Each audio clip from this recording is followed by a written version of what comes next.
পাঁচ দফা নির্বাচনে বিজেপি ৩০০ আসন পার করেছে বললেন অমিত শাহ। কাঁথি লোকসভা কেন্দ্রের ভগবানপুরের একটি জনসভা থেকে বড় ঘোষণা করলেন দেশের স্বরাষ্ট্রমন্ত্রী অমিত শাহ। তিনি জানান, পাঁচ দফা নির্বাচনে মোদীজি তৃতীয়বারের জন্য প্রধানমন্ত্রী হচ্ছেন। ইতিমধ্যেই বিজেপি ৩০০ আসন পার করে ফেলেছে। ২০ মে বুধবার ভগবানপুরে কাঁথি লোকসভা কেন্দ্রের বিজেপি প্রার্থী শুভেন্দু অধিকারীর সমর্থনে সভায় উপস্থিত হয়ে এমনই মন্তব্য করেন কেন্দ্রীয় স্বরাষ্ট্রমন্ত্রী অমিত শাহ। 5 चरण का चुनाव समाप्त हो चुका है। मैं पूरे देश भर में घूमता घूमता आज कांथी आया हूं। 5 चरण का परिणाम जानना है क्या? अरे जोर से बोलो, 5 चरण का परिणाम जानना है क्या? तो 5 चरण का परिणाम जान लो। मोदी जी 310 सीट पार कर गए हैं। লোকসভা নির্বাচনের প্রচার প্রায় শেষ পর্যায়ে, আর এই শেষ পর্যায়ে প্রচারে কাঁথি লোকসভা কেন্দ্রের বিজেপি নেতাকর্মীদের পেপটক দিলেন কেন্দ্রীয় স্বরাষ্ট্রমন্ত্রী অমিত শাহ। রাজ্যের শাসক দলের বিরুদ্ধে একাধিক মন্তব্য জনসভা থেকে রাখেন, আর সেখানেই তিনি জানান, পঞ্চম দফা নির্বাচন শেষ হতেই বিজেপি ৩১০ আসন পেয়ে গিয়েছে। পূর্ব মেদিনীপুর জেলার কাঁথি লোকসভা কেন্দ্রটি এবারে রাজ্য রাজনীতির নজরকাড়া কেন্দ্র।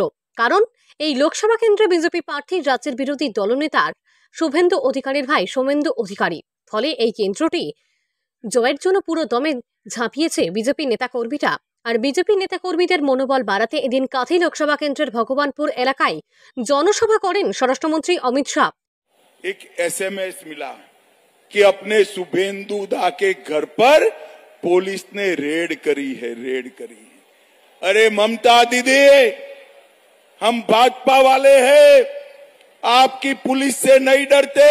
मंत्रियों के यहां से रेड हुई, 51 करोड़ रुपया मिला। कितना मिला? जोर से बोलो, कितना मिला? और शुभेंदु के घर पर रेड हुई, 4 आना भी ममता दीदी को नहीं मिला। 4 आना भी। জনসভা থেকে স্বরাষ্ট্রমন্ত্রী শুভেন্দু অধিকারীর ভাড়া বাড়ি রেড করার প্রসঙ্গ নিয়ে কথা বলেন। স্বরাষ্ট্রমন্ত্রী জানান, শুভেন্দুর উপর যত অত্যাচার করবেন বিজেপি শুভেন্দুকে তত বড়ই নেতা বানাবে। স্বরাষ্ট্রমন্ত্রী অমিত শাহের কথাই উঠে এসেছে পঞ্চায়েত ভোটের রাজনৈতিক হিংসায় মারা যাওয়া দলীয় নেতাকর্মীদের কথা। তিনি জানান, লোকসভা নির্বাচনে কেন্দ্রীয় বাহিনীর জওয়ান রয়েছে, ফলে গুন্ডারা কিছু করতে পারছে না, শায়েস্তা করে দিচ্ছে কেন্দ্রীয় বাহিনী। পঞ্চায়েত ভোটে অনেকেই মারা গিয়েছিল। এদিনের সভায় প্রার্থী শুভেন্দু অধিকারীর পাশাপাশি উপস্থিত ছিলেন রাজ্যের বিরোধী দলনেতা শুভেন্দু অধিকারী, কাঁথি সাংসদ শিশির অধিকারী সহ অন্যান্য নেতৃত্বরা। পূর্ব মেদিনীপুর জেলার ভগবানপুর থেকে সৈকত শ্রীর রিপোর্ট, লোকাল 18 বাংলা।